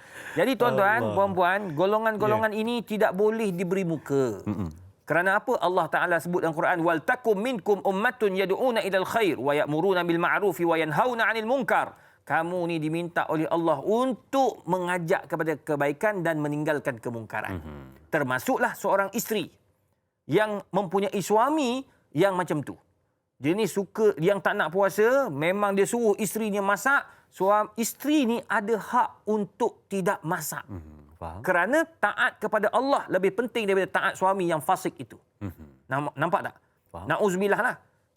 Sebab itu kita kena bertegas. Jangan masak daripada awal. Abang, awak puasa. Awak ni lelaki. Malu kat anak-anak. Malu. Kalau yang ada cucu lagi malu. Malu kat cucu tu. Cucu tu sekolah rendah. Darjah 1. Puasa 30 hari. Atuk wabillahi taufik. Dah 31 tahun tak puasa. Nampak tak? Rabak malu kita. Jadi kita kena tegas. Perempuan jangan ditindas. Tu dia. Juang wanita ni yang main. Jadi orang perempuan tolong jangan layan orang-orang macam tu. Kalau dia bertegas, buatlah. Orang perempuan jangan risau. Suami macam tu tidak memberikan apa-apa faedah untuk dia di dunia dan akhirat. Boleh kita buat laporan ke Jabatan Agama. Boleh kita nak buat sesuatu di mahkamah dan sebagainya. Sebab apa? Suami ni dia telah meninggalkan tanggungjawab dengan Allah. Kalau tanggungjawab dengan Allah dia tinggal, bagaimana dia nak jadi seorang pemimpin di atas muka bumi? Dia takkan bantu kita di akhirat. Silap bulan dia menyusahkan kita pula di akhirat. Nak minta kita bagi syafaat ke dia pula. Jadi orang perempuan, tahniah kerana anda berkeras untuk tidak masakkan suami yang tak nak berpuasa. Kecualilah suami itu sakit, demam, awak tak nak masak, mati orang tua tu. Ya, suaplah dia masak. Masakkan untuk dia di siang hari, suapkan dia semoga dia sihat, kemudian dia akan kembali berpuasa dan taat kepada arahan Allah Subhanahu Wa Taala. Maka sebab itu dibolehkan Ustaz ya. Baik, kita ada pemanggil di talian. Assalamualaikum. Waalaikumsalam warahmatullahi wabarakatuh. Ya tuan. Doktor dan Dayak Azrin, saya Haji Tukinon, Haji Muhammad Saleh kepada Kudayu ya. Ya Tuan Haji Tukinon, silakan soalan. Persoalannya Doktor dan Dayak, saya nak minta pandangan. Macam mana Ustaz, seorang suami isteri di malam Ramadan lah, dia dah bertubuh, kemudian maknanya dia tidur punya tidur terbabas tak sembahyang subuh dan apa sampai siang. Jadi keadaannya macam mana dia tak mandi tak sembahyang subuh? Adakah berdosa? Saya minta pandangan Ustaz pagi ini. Terima kasih. Assalamualaikum. Waalaikumsalam warahmatullahi wabarakatuh. Terima kasih Tuan Haji Tukinon. Yang terbabas itu menarik ayat terbabas dia kata. Baik, silakan sedikit untuk jawapan berkenaan dengan soalan yang ditanyakan sebentar tadi. Bagaimana status puasanya sebab terbabas tu? Letih betul tu. Letih sampai tengah hari tu. Dia kata terlepas waktu subuh Haji dia. Tukinon. Haji, bagus soalan Haji ni. Dia benda yang realiti. Betul. Kita tak boleh malu sebab ini hukum. Saya mengajar fiqh dekat universiti, kita tak boleh malu bagi contoh. Ya, tu bagusnya tanyalah ustaz ni, orang dapat ilmu banyak. Saya duk perhati, tanyalah ustaz ni tak makan di zaman. Bayangkan daripada 2008 saya masuk sampai sekarang duk wujud lagi. Alhamdulillah kan. Dah macam-macam program kita terlibat, ini masih kekal. Pukul 6.30, dulu 7, sekarang pukul 6.30 pagi. Sebab apa? Dia jelas. Begitu juga macam Haji tanya soalan tadi. Dia tidur malam dia bersama. Sebab bila bersama dengan isteri ni pada di waktu malam, dengan ikhlas satu sedekah. Bersama dengan isteri, bersama dengan suami di waktu malam, hukumnya sedekah. Dapat pahala dua-dua tu. Cumanya diorang ni nak bangun sahur. Terlajak letih sangat, sedar-sedar pukul 8 pagi. Berdosa tak mereka? Tak berdosa. Mandi wajib kedua-duanya, kemudian solatlah subuh. Qadha. Mereka tak berdosa sebab mereka tertidur. Okey? Cuma, adakah puasa itu boleh diteruskan? Boleh diteruskan. Sebab apa? Sebab mereka ini bersetubuh sebelum waktu subuh. Malam. Kecuali dia bersetubuh selepas subuh. Itu tak dibenarkan. Itu boleh kena kafarah. Begitu juga dibincang oleh para ulama. Katakan lepas sahur. Lepas sahur ni. Sementara sekarang ni sahur, dia orang dah bangun pukul 5.30. Kan? Makan. Subuh pukul 6 pagi. Betul. Kalau Selangor pukul 6 pagi. Azan. Dia dahlah sahur. Lepas sahur tu makan-makan. Bersama pula dengan isteri dia. Tengah-tengah bersama. Allahu Akbar, Allahu Akbar. Azan. Habis. Macam mana tu? dia belum selesai lagi ni. Perlu diselesaikan ke kena cabut buang? Ataupun tangguhkan? Tangguh. Ada juga tangguh kan? Ada. Dia kena cabut cepat-cepat dan dia kena tinggalkan. Kalau dia teruskan, maka dia kena kafarah. Faham? Puasa dia batal. Jadi bila azan, macam kita tengah makan, bila azan saja berhenti.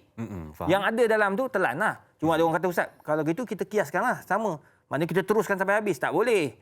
Kalau bab jimat, kena berhenti awal-awal. Azan je berhenti. Nampak tak? Walaupun tak selesai.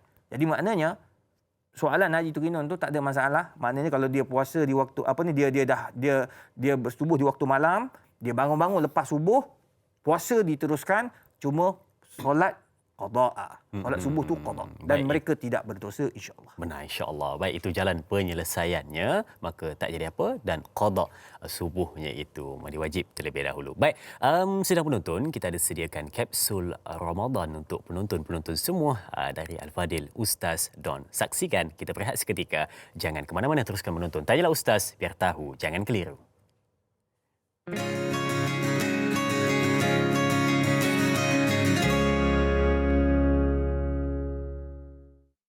Assalamualaikum warahmatullahi wabarakatuh.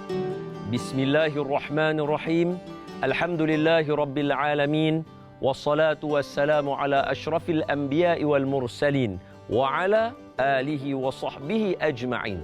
Dalam satu hadis Nabi SAW, Nabi sebut terang dan jelas, sumu tasihhu. Puasa, kamu akan sihat. Kita mencari-cari bagaimana Nabi boleh kata puasalah kamu akan sihat. Maka dari situ para ulama mula mengkaji dan mencari. Dan antara jawapan yang mereka dapat, puasa adalah salah satu kaedah ini dari struktur kesihatan. Bukan menafikan ibadah ya. Even ulama pun sebut juga, apa dia? Puasa nak merehatkan sistem pencernaan kita. Supaya kalau sepanjang tahun 11 bulan kita makan pagi, makan tengah hari, makan petang, makan malam, tengah malam sapa. Jadi bulan Ramadan dia bagi rehat at least 12 jam. At least 12 jam. Dia bantu badan kita untuk neutralize balik keadaan kita. Ini kata ulama. Maka dengan itulah Nabi merujuk kepada sumu tasihhu. Puasa kamu akan sihat. Belum lagi dikira tentang kaedah makan. Kalau sebelum ni, pergi lunch, breakfast, kita makan saja apa yang ada. Ramadan, tiba-tiba semua orang makan dengan buah terlebih dahulu. Saya ingat pengalaman saya dengan Datuk Fadilah Kamsah. 4 hari di atas kapal bersama beliau. Beliau latih saya untuk makan dengan buah terlebih dahulu. Allahu Akbar. Selepas itu, tuan-tuan akan rasa kelainannya. Mula makan dengan buah dulu. Kali ini kita dilatih sebulan untuk Ramadan. Tengok, sebab itu Nabi kata puasa kamu akan sihat. Dan kepada mereka yang khawatir dengan gastrik dan sebagainya, saya nak pesan sikit saja dulu. Kita yang mana tak mau berpuasa dengan alasan sakit mesti mendapatkan kelulusan daripada doktor Muslim terlebih dahulu. Jangan tanya doktor yang bukan Islam sebab dia tak tahu macam mana kaedah puasa kita. Doktor Islam yang bagi tahu kata, okey Pak Cik tak boleh, baru kita boleh ambil keputusan itu. Dapat? Yang kedua, makan bukan gabungkan makan tau. Puasa bukan pesta menggabungkan makan. Maknanya sarapan pagi, breakfast tak makan, tengah hari lunch kita tak makan, kita gabung dua masuk untuk buka puasa. Jadi 3 kali punya makan duduk dalam satu. Itu yang penuh meja. Ya, itu yang bila puasa pun boleh dapat sakit. Sedangkan puasa nak kita hanya makan ikut kaedah makan malam yang biasa kita makan.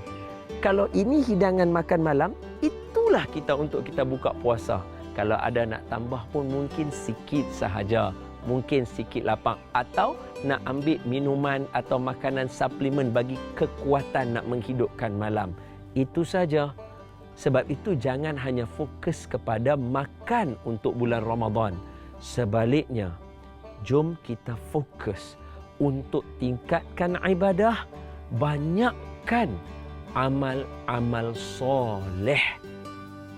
Sebab bila kita puasa, kata Nabi, kita akan mengecilkan saluran-saluran darah yang mana itulah tempat syaitan-syaitan mengalir dalam badan kita. Nanti kalau kenyang, syaitan yang ada dalam badan kita yang tak kena ikat itulah akan mendorong nafsu kita untuk buat perkara yang tak elok. Setuju? Maka puasalah kamu akan sihat. Jangan sewenang-wenangnya kita tak puasa, kerana dalam hadis Nabi yang lain, Nabi kata, siapa yang dengan sengaja dia tak mau puasa, maka dia gantilah sepanjang tahun pun puasa untuk ganti sehari puasa Ramadan.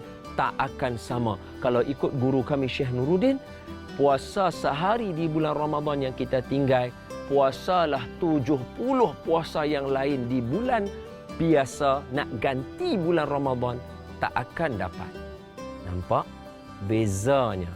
Oleh sebab itu, selamat berpuasa dan selamat menjalankan kehidupan yang sehat. Aqulu qawli hadha wa astaghfirullahal azim li wa lakum. Hadza wabillahi taufiq.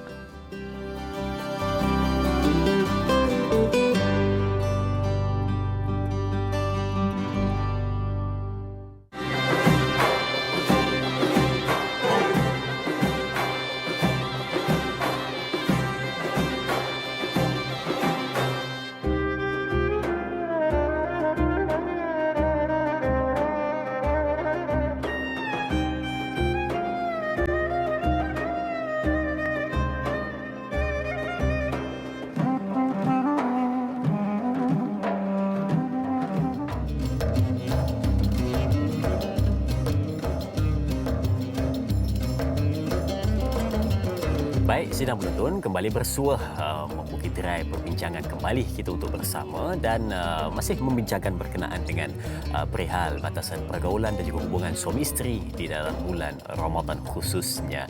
Baik, sidang penonton boleh bertanyakan soalan untuk dapatkan pencerahan-pencerahan dan pastinya kita nak merungkai kekeliruan dari penonton-penonton. Baik, kita lihat soalan di Facebook, Tanyalah Ustaz, dari sahabat kita Hana Wanci. Baik, Assalamualaikum Ustaz dan Dai. Soalan saya Ustaz, adakah etika berpakaian juga perlu dijaga oleh para isteri supaya tidak mendatangkan syahwat kepada suami? Mohon pencerahan Ustaz. Terima kasih. Terima kasih juga kepada yang bertanyakan soalan Hana Wanci atas soalan yang ditanyakan. Silakan sedikit Ustaz pencerahan. Okey. Bila bulan Ramadan, kita diminta untuk memperbanyakkan ibadah. Ya. Di waktu siang kita diminta untuk berpuasa. Puasa daripada makan, minum dan syahwah kepada wanita atau lelaki. Ya. Jadi pada bulan Ramadan, khususnya di siang hari, ya, kalau kita nak dressing pun, nak pakai baju pun, tolonglah. Kita faham bahawa tengok suami atau tengok isteri itu ibadat. Ya? Hubungan suami isteri, ya, kita berpelukan antara suami dan isteri di siang hari di bulan Ramadan, cium isteri, semua tak salah. Tapi kena berhati-hati. Dia hukumnya makruh.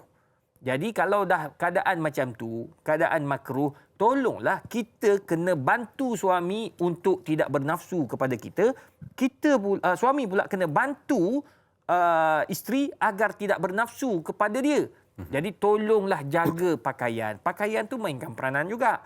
Jadi tolonglah lelaki tu pakai pakaian biasa macam nak pergi pejabat, kalau pergi pejabat lah kan. Kalau duduk kat rumah, pakai macam biasa. Tutup elok-elok, aurat jaga. Maknanya tidak pakai pakaian yang menggairahkan. Betul. Ini kat rumah tu dia, suami. Jangan kata isteri saja. Jangan kata isteri dia kena jaga, suami pun. Betul. Kalau kata kat rumah tu dia pakai boxer. Boxer saja.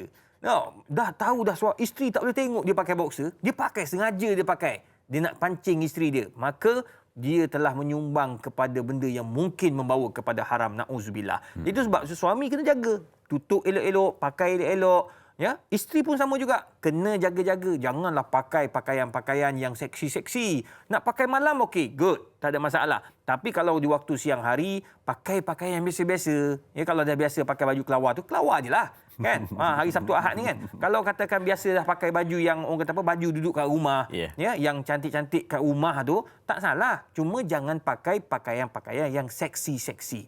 Kerana suami yang tengok seksa atau isteri yang tengok suami dia pakai seksi akan terseksa. Bila terseksa tu masalah lah sikit kan. Jadi dia akan membawa kepada benda yang tidak baik. Na'udzubillah. Sama-sama kita menjagalah kan. Suami menjaga pandangan isterinya, isteri menjaga pandangan suaminya. Sama-sama kita menjaga, mengelakkan perkara yang tidak diingini. Baik, ada pemanggil di talian. Assalamualaikum. Assalamualaikum. Halo, Assalamualaikum. Ya, siapa di sana? Saya Hamid bin Aman. Tuan Hamid. Ya, silakan soalannya, Tuan. Halo. Halo, ya. Daripada Duran Tunggal Melaka. Ya, silakan soalannya, Tuan. Kebanyakan orang kita ni, bulan puasa lagi seminggu nak berkahwin. Ya. Ya, Tuan. Itu soalan saya. Itu soalannya, ya. Ada lagi tuan soalannya? Lain tak boleh ke? Okey tuan. Terima kasih atas soalan yang ditanyakan tuan. Berkenaan dengan Tuan Hamid tadi ya, dari Melaka bertanyakan soalan. Disebut ada ramai orang kita ni bila mana nak kahwin dia kata seminggu sebelum nak puasa, 2 hari sebelum nak puasa, sehari sebelum puasa. Yang last tu cantik tu dia kata tak ada bulan lain kata. Jadi sedikit pandangan dari Ustaz, ada komen dari Ustaz, silakan. Saya yakin bahawa orang yang nak berkahwin sebelum Ramadan agar mereka dapat melakukan ibadah yang terbaik di bulan Ramadan. Dia ada sebab dia. Beza dai baru kahwin. Bila kahwin? 60 hari Ustaz. Lebih kurang seminggu tadi. Tak ada beza je. Kan? Apa beza ni dekat-dekat kenapa nak kahwin bulan Ramadan? Nak kahwin sebelum masuk Ramadan? Sebab ibadat di bulan Ramadan dengan suami isteri ni lebih baik. Lebih khusyuk. Lebih khusyuk. Kita pun nak tengok, tak ada perasaan lah. Orang kata apa, tak ada lah nak tengok ngarut-ngarut. Tak ada dah. Bahkan kita ada orang yang jaga makan, orang jaga pakai, orang yang jaga mengingatkan kita tentang solat tahajud, baca Quran dah khatam ke tidak. Maksudnya lebih teratur hidup ni. Jadi orang yang nak kahwin sebelum Ramadan, adakah satu kesalahan? Tidak salah. Bahkan tak jatuh makruh pun. Jangan kata haram, makruh pun tidak. Harus hukumnya kahwin sebelum bulan Ramadan. Kahwin bulan Ramadan harus juga. Tak salah Ustaz, boleh ke kita? Baru ni ada orang tanya saya, dia kata, boleh ke Ustaz kita kahwin bulan Ramadan? Kan bahaya tu. Yang bahaya tu awak. Dia hukumnya harus, tak salah. Cuma bila kita kahwin, kena berhati-hati. Jangan terlajak. Takut-takut kamu terbuat sesuatu yang tak baik di siang hari di bulan Ramadan. Tapi kalau kamu buat seperti mana yang diajar oleh Islam, jaga makan, jaga minum, jaga syahwat kepada pasangan kita, bagus. Maknanya kita dapat mengawal nafsu kita walaupun di bulan Ramadan kita kahwin. Tak salah. Jadi tak ada pun satu arahan daripada Jabatan Agama bulan Ramadan tak boleh kahwin. Dekat-dekat Ramadan tak boleh kahwin. Dekat-dekat Ramadan tak boleh kahwin. Tak ada. Boleh dibenarkan kita kahwin. Cuma kita tu sebagai manusia, suami isteri, kena pandai-pandai menjaga hubungan antara suami isteri di siang hari di bulan Ramadan. Betul. Itu yang terbaik. Yang bahaya itu bukannya kahwin dekat-dekat Ramadan, tetapi yang bahaya itu adalah orang yang kahwin masuk ke dalam bulan Ramadan. Dia yang berbahaya. Baik, kita tinggalkan itu. Kita ada pemanggil di talian. Assalamualaikum. Waalaikumsalam warahmatullahi wabarakatuh. Ya. Saya Supina Yusuf. Puan Supina. Ya, silakan soalan Puan. Ya, nak tanya Ustaz. Assalamualaikum Ustaz. Selamat berpuasa. Selamat puasa. Macam ni Ustaz kan? Ni kan bulan Ramadan ke tak bulan Ramadan, kita memang digalakkan untuk membaca Al-Quran kan? Ya. Kemudian seorang isteri tu dia membacalah Al-Quran. Lepas tu dalam masa yang sama, suami tu panggil lah, bukan untuk buat apa pun Ustaz. Dia untuk berehat sama-sama dengan dia lah depan TV ke, tapi isteri tu baca je Quran kan. Adakah isteri yang macam tu dapat pahala ke dapat dosa Ustaz? Dan satu lagi Ustaz, macam mana nak gaya untuk mendapatkan pahala yang kita dapat berbakti pada suami Ustaz? Semoga Allah ganjarkan pahala yang berlipat ganda Ustaz. Ustaz ya? Ya, Assalamualaikum. Waalaikumsalam warahmatullahi wabarakatuh. Terima kasih Puan Supina atas soalan yang ditanyakan berkenaan dengan dua soalan. Yang pertama, isteri membaca Al-Quran dan suami panggil untuk berehat tapi dia tak pergi. Bagaimana keadaannya? Dan yang kedua, amalan-amalan ataupun ada perkara-perkara yang mungkin kita tak perasan sebelum ini, kita nak cungkil pada hari ini adalah bakti kepada suami yang mendatangkan pahala besar kepada seorang isteri. Silakan Ustaz. Bagus soalan Kak ni. Sebenarnya perempuan ni dia mudah masuk syurga. Mudah orang perempuan masuk syurga. Taat pada suami je. Selesai. Selesai masalah ni. Pertama, soalan akak tadi. Bila kita berpuasa, kita nak memperbanyakkan amalan. Yeah. Di malam hari kita nak banyakkan baca Quran. Siang mungkin kita kerja. Jadi kita malam tu lah nak baca Quran sebab nak khatamkan Quran sejuzuk, 2 juzuk satu malam. Nak baca Quran 1 juzuk atau 2 juzuk sehari. Jadi tengah-tengah nak baca Quran, lepas tarawih tu suami pula mengajak, "Yang marilah tengok drama dengan abang ni." Kata gitu lah. Ataupun dia panggil, "Ya, marilah duduk dengan abang ni, kita lepak-lepak, minum-minum dekat dapur." Tengok. Suami ajak. Maka baca Quran itu sunat, taat pada suami itu wajib.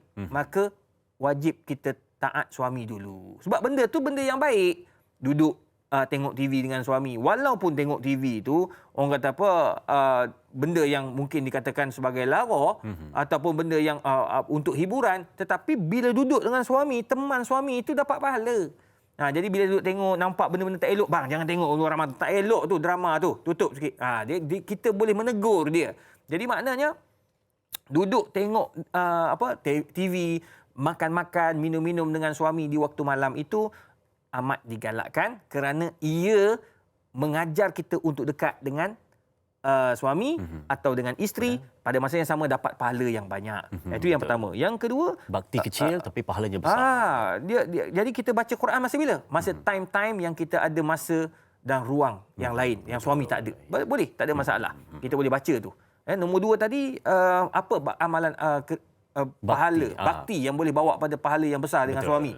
Masak sahur itu pahala. Orang perempuan ni hebat tak hebat, dia tu period tapi tetap bangun masakkan untuk suami. Agar suami puasa. Itu pun suami malas nak puasa. Tak faham lagi lah. Dah bagi makan sahur, buka lagi puasa tengah hari. Tak tahu apa masalah suami dia ni. Tapi nak bagi tahu isteri ni dia berbakti, apa saja yang dia buat untuk suami dia pada bulan Ramadan, Allah akan bagi ganjaran yang cukup besar. Bagi suami kenyang di waktu pagi sahur. Kemudian sediakan pakaian untuk suami pergi ke masjid sahur. Satu ganjaran yang besar. Sediakan pakaian untuk suami pergi ke pejabat pun satu ganjaran yang besar. Buka puasa, masak untuk suami yang buka puasa pun satu ganjaran yang besar. Semua kerja buat isteri itu adalah satu jihad dan satu amalan yang cukup besar ganjarannya. Bahkan dia nak pergi masjid tak boleh, pergi surau tak boleh. Sebab apa? Nak uruskan anak-anak. Suami pergi. Dia tolong sediakan pakaian untuk suami pergi solat tarawih dekat surau dan masjid.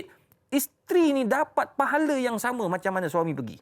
Suami dapat 27 pahala satu hari sekali pergi tu, dia pun dapat juga. Sebab apa? Dia menggalakkan suami pergi untuk buat ibadat yang disuruh oleh Allah dan Rasul, dan dia uruskan anak-anak di rumah dan uruskan rumah tangga dekat rumah. Dapat pahala yang cukup besar. Betul. Sebenarnya banyak ruang-ruang untuk dapatkan pahala yang kita nampak seperti benda kecil tetapi ganjarannya cukup besar bagi seorang yang bergelar sebagai isteri. Baik, kita lihat soalan di Facebook dari sahabat kita Puan Mas Niza. Baik, Assalamualaikum Ustaz. Soalan saya, bersama suami isteri ini berjima dalam bulan Ramadan, di siang hari akan dikenakan denda ataupun kafarah. Bilakah harus kita membayar kafarah tersebut? Sama ada dalam bulan Ramadan atau selepas bulan Ramadan? Mohon pencerahan dari Ustaz. Terima kasih. Terima kasih juga sahabat kita atas soalan yang ditanyakan. Silakan Ustaz. Okey, apabila melakukan jima di siang hari di bulan Ramadan, suami diwajibkan bayar kafarah. Ya. Bilakah waktu sesuai untuk dia menunaikan kafarah tersebut? Para ulama dalam mazhab Syafi'i jelas menjelaskan bahawa kafarah dipercepatkan, tetapi bukan di bulan Ramadan. Bukan di bulan Ramadan, bukan pada hari raya pertama. Jangan pula hari raya pertama orang kata, "Jom makan, minta maaf saya puasa." Puasa apa? Puasa kafarah. Lekuk kepala dia. Mana ada orang puasa pada hari raya, hari tu haram puasa. Hari kedua nak start katakan, dia nak sambung terus puasa 6 terus sampai habis kafarah. Boleh, tidak ada masalah. Yang penting jangan orang kata apa? Jangan sampai kita ni orang kata apa, abaikan sampai terlupa dan akhirnya meninggal, masih ada lagi dia punya kafarah tersebut. Kalau dia meninggal tak sempat bayar kafarah tu, kena ambil daripada duit harta peninggalannya untuk dibayarkan kafarah bagi pihak si mati sebelum harta tu dibedak-bedakkan kepada ahli waris. Baik, disegerakan tetapi bukan di dalam bulan Ramadan dan juga hari raya yang pertama. Dan Ustaz, kalau kita lihat berkenaan dengan pergaulan dan juga hubungan suami isteri di dalam bulan Ramadan ini, pastinya ada di antara kita yang selalu pergi mungkin menunaikan qiyamul di masjid ataupun di surau secara berjemaah, dan ada di antara kita yang dalam family-nya itu si isteri memang rajin pergi tapi suaminya tak berapa rajin, tak berapa rajin, dan bila mana isteri ajak suaminya tak nak pergi. Last sekali isterinya pergi seorang-seorang, meninggalkan suaminya dalam keadaan marah sebab dia ajak tak nak ikut. Dan soalannya di sini mungkin mewakili juga kepada soalan penonton-penonton di luar, apakah status ibadat si isteri itu di masjid surau meninggalkan suaminya di rumah dalam keadaan sedih itu? Silakan Ustaz. Para ulama antaranya Syekhul Azhar, Syekh Ali Jum'ah pernah menjelaskan hukum wanita pergi ke masjid dan surau untuk melakukan ibadah berjemaah. Solat berjemaah di masjid dan surau bagi perempuan hukumnya harus. Ya. Hukumnya jadi haram apabila suami tidak mengizinkan. Nampak tak? Jadi maknanya kita kena faham. Orang perempuan ni nak pergi ke surau, pergi masjid, kena pastikan dapat izin suami. Yang kedua, dapat menyelesaikan tanggungjawab dekat rumah terlebih dahulu sebelum pergi ke masjid dan surau. Faham. Kalau dah tahu dah suami dia makan lepas maghrib, makanan tak siap lagi. Suami balik-balik dia berjabat tengok makanan tak ada. Jadi menyebabkan apa? Suami tu kelaparan, suami jadi nak marah, maka lebih baik tak payah pergi ke masjid. Tak payah pergi ke surau. Selesaikan tanggungjawab dia dekat rumah tu dulu. Sebab jihad orang perempuan ni kat rumah. Betul. Tu sebab Nabi kata, jihadukunna fi buyutikun. Jihad kamu wahai wanita dekat rumah. Tapi kalau katakanlah kat rumah tu semua dah komplit. Suami dah makan, kerja dah siap, hari ni isteri-isteri semua dah ada bibik kat rumah. Ada yang tak ada tapi dia laju buat kerja siap semua, dia boleh pergi ke ke masjid, dia boleh pergi ke surau untuk qiyamul lail dan sebagainya, maka ia dibenarkan. Sebab apa? Dah siap semua. Dan suami pun saya tahu dekat Malaysia ni jaranglah suami tak izin. Mesti izin ya. Suami tak izin, selalunya dia suka isteri pergi ke masjid dan surau ni. Tahu tak sebab apa? Sebab dia mewakili suami. Suami tu dekat rumah, terbongkang dekat rumah macam kapal pecah. Tapi isteri pergi, suka dia. Alhamdulillah ada juga wakil aku pergi. Jadi maknanya dia happy isteri pergi. Jadi tahniahlah. Ya, suami yang mengizinkan isteri pergi ke masjid dan surau untuk melakukan ibadat berjemaah. Tapi kalau dia dapat pergi bersama-sama, itu lagi baik. Suami isteri sama-sama menuju ke syurga. Kan mewakili ya. Baik, okey. Kita ada pemanggil di talian. Assalamualaikum. Waalaikumsalam. Ya, tuan, saya di sana.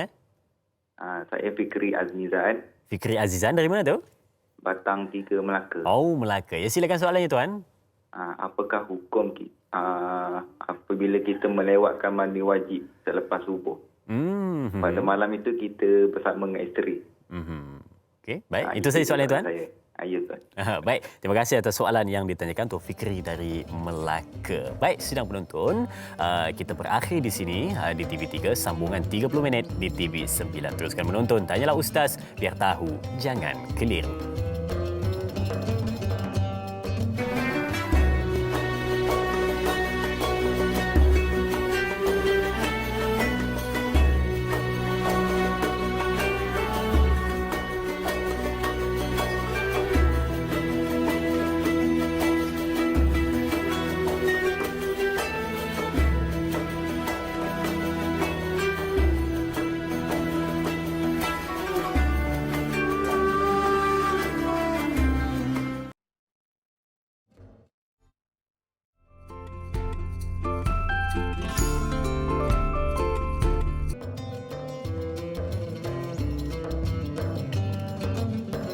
Alhamdulillah kita kembali bersua meneruskan perbincangan kita. Dan terima kasih diucapkan kepada semua penonton yang masih setia menyaksikan kita pada pagi ini meneruskan perbincangan sehingga ke penghujungnya.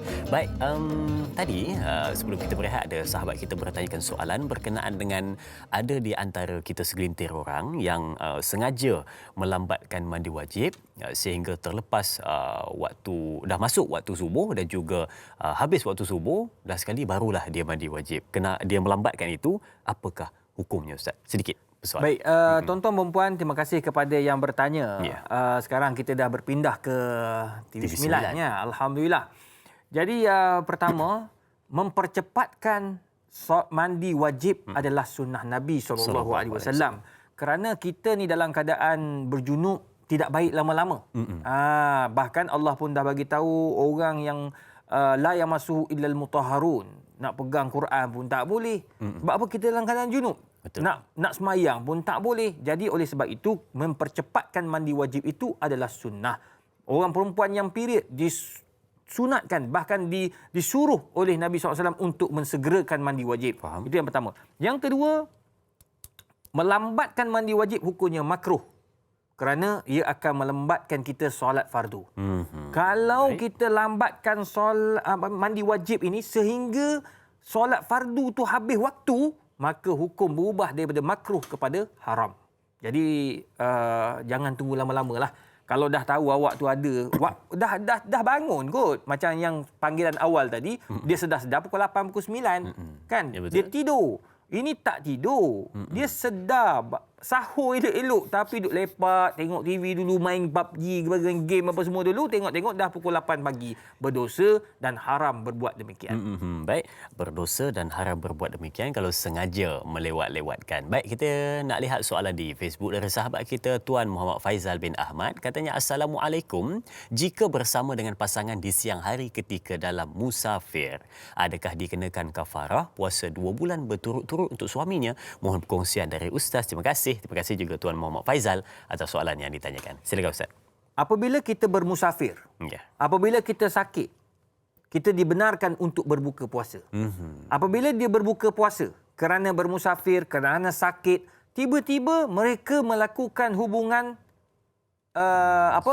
suami isteri, berjimak di siang hari ketika mereka bermusafir. Contoh dia nak balik ke, sekarang ni PKP lah, tak boleh nak merentas negeri. Katakan lepas ni Ramadan akan datang, dia bermusafir. Nak daripada KL nak menuju ke mana? Ke Kuala Terengganu. Tengah-tengah tu letih, dia pergi tidur dekat Pahang. Pahang. Dekat Kuantan, dia berhenti ambil hotel, tidur. Masa tu bulan Ramadan, dia letih. Dia tak puasa. Dia buka puasa kerana bermusafir. Dibenarkan. Kemudian dia melakukan hubungan suami isteri, maka tidak berdosa bagi mereka kerana mereka memang dibenarkan untuk berbuka puasa pada hari mereka bermusafir. Baik, faham. Jadi itu jawapannya. Jadi tak kena kafarah lah. Tak kena kafarah 2 bulan berturut-turut dan berbeza jawapannya dengan kita dengan mereka yang berbuka puasa hanya untuk bersama di bulan Ramadan di siang hari. Baik, satu lagi soalan dari sahabat kita Puan Mazni Hassan di Facebook. Katanya, Assalamualaikum. Adakah pahala bersama suami isteri itu Allah gandakan juga sama dengan ibadat-ibadat lain jika malam itu bertepatan dengan malam Lailatul Qadar? Mohon pencerahan dari Ustaz. Terima kasih. Terima kasih Puan Mazni Hassan atas soalan yang ditanyakan. Terkena malam Lailatul Qadar, Ustaz. Macam mana? Semua ibadat yang kita buat di bulan Ramadan Allah gandakan. Nabi SAW memperbanyakkan sedekah sebab bulan Ramadan sedekah itu berganda. Faham? Imam Asy-Syafi'i pada bulan-bulan lain dia khatam 1 bulan 30 kali. Dalam Manaqib Asy-Syafi'iyah menjelaskan pada bulan Ramadan Imam Syafi'i gandakan jadi 60 kali khatam pada bulan Ramadan. Maksudnya 1 hari 2 kali khatam. 2 kali khatam. 2 kali khatam. Kita tak sempat lah kan. 2 juzuk pun kira okey. Jadi maknanya kita kena gandakan amalan dia. Banyakkan ibadat. Begitulah juga kalau katakan bersama dengan suami isteri. Itu satu sedekah yang baik apabila kita buat di malam hari. Kan? Jadi bila kita buat di malam hari, Allah gandakan juga satu pahala yang besar kepada suami isteri itu kerana melakukan ibadat yang baik. Tapi kena niat ibadat lah. Kalau tak niat ibadat, sekadar nak bersama nak hilangkan nafsu saja, tak jadi. Dia kena niat, ya Allah, aku bersama dengan suami, aku bersama dengan isteri ini kerana Allah Azza wa Jalla, kerana ia adalah satu tuntutan, kerana ia merupakan mengeratkan suatu rahmi, khususnya di bulan Ramadan. Aku nak dapat pahala yang berganda, insya-Allah dapat pahala yang berganda. Jadi dia kata dia kaitkan pula dengan malam Lailatul Qadar. Adakah malam tu dia kata orang kata berkat dia lain? Tak. Dia malam Lailatul Qadar ni, dia berkat dia apa benda? Kita bangun bertahajud dan meminta doa. Bagi mereka yang period yang tak boleh nak semayang, mereka bangun juga untuk berdoa kepada Allah. Jadi maknanya itu yang dimaksudkan malam Al-Qadar. Kita diminta untuk berdoa, kita diminta untuk bertahajud, bertasbih dan bertahmid sampailah masuk waktu subuh. Jadi kalau katakan dia bersama pada malam itu, apa yang dia dapat? Dia dapat pahala lah. Dapat pahala sama macam hari-hari lain pada bulan Ramadan.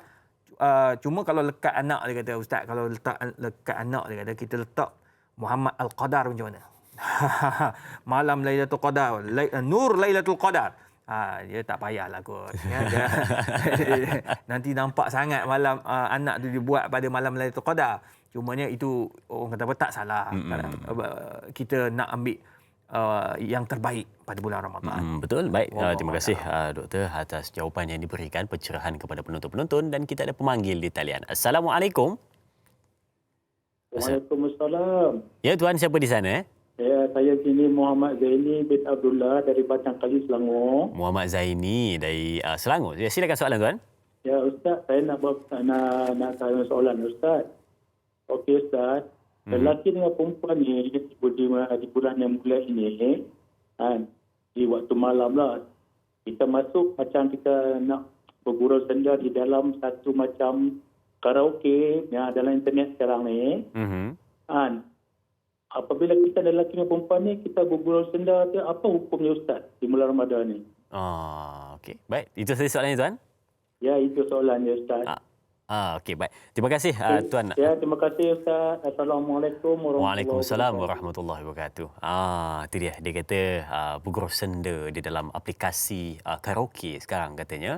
Jadi mungkin Ustaz boleh kaitkan di bulan Ramadan dan juga di luar bulan Ramadan. Apa sebenarnya hukumnya Ustaz? Silakan.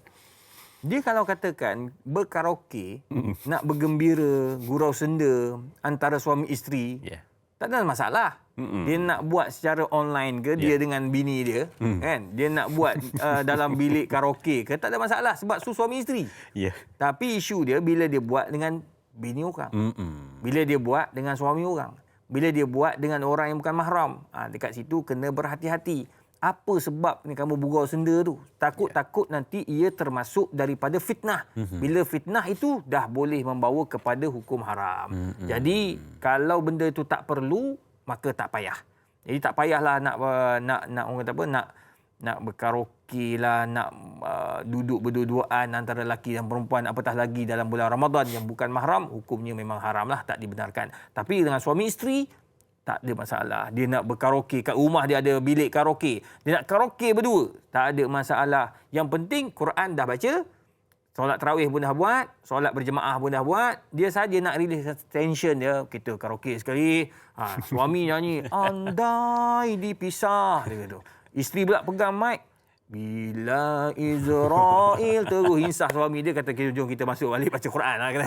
Jadi maknanya tak salah. Apa saja hubungan suami isteri yang nak dilakukan di bulan Ramadan yang boleh membahagiakan mereka, teruskan. Yang penting elak benda-benda yang haram. Yang penting elakkan perkara-perkara yang tidak diingini dan juga perkara-perkara yang mengundang kepada dosa dan kemaksiatan. Baik, kita berehat seketika, jangan ke mana-mana, kembali selepas ini. Bersama Tanyalah Ustaz, biar tahu jangan keliru.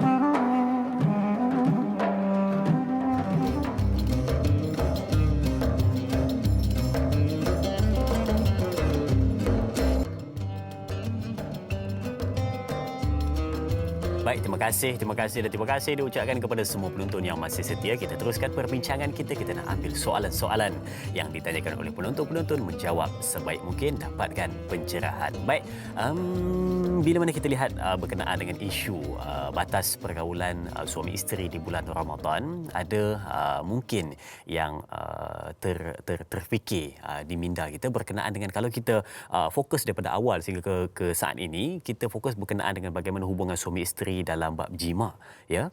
Tetapi kalau kita lihat pada sudut dalam sedikit, kalau contoh ada suami yang meminta ataupun memaksa isterinya untuk memuaskan nafsu suaminya bukan dengan kebiasaan tetapi menggunakan tangan isterinya.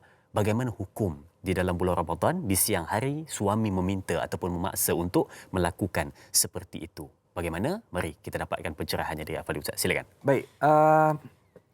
Memang ada soalan-soalan macam ni bagi orang perempuan yang risau. Ya, betul. Ya, apabila suami meminta berbuat demikian pada siang hari di bulan Ramadan. Itu sebabnya kita kena ingat kadang-kadang hukum ini dia terpaksa kita hadapinya. Betul. Untuk memaklumkan kepada semua. Jadi macam contoh tadi ada yang bertanya bagaimana dia diminta oleh suami di siang hari Ramadan untuk memuaskan nafsu suami dengan menggunakan tangan. Na'udzubillah. Jadi ini dinamakan onani. Tapi dibuat oleh isteri. Pada waktu-waktu bukan siang Ramadan dibenarkan, diharuskan. Apa saja orang perempuan nak kena buat untuk suami dia, suami nak buat untuk isteri dia, hunna libasul lakum wa antum libasul lahun. Kamu pakaian untuk suami, suami pakaian untuk kamu. Tak kisah kalau nak pakai terbalik ke, nak pakai apa pun tak boleh, tak ada masalah. Yang penting jangan mendatangi daripada dubur sahaja. Yang lain tak ada masalah. Ya, jadi sekarang ini dia diminta oleh suami untuk gunakan tangan, memuaskan nafsu suami dengan tangannya, tangan isteri. Di siang hari Ramadan hukumnya haram.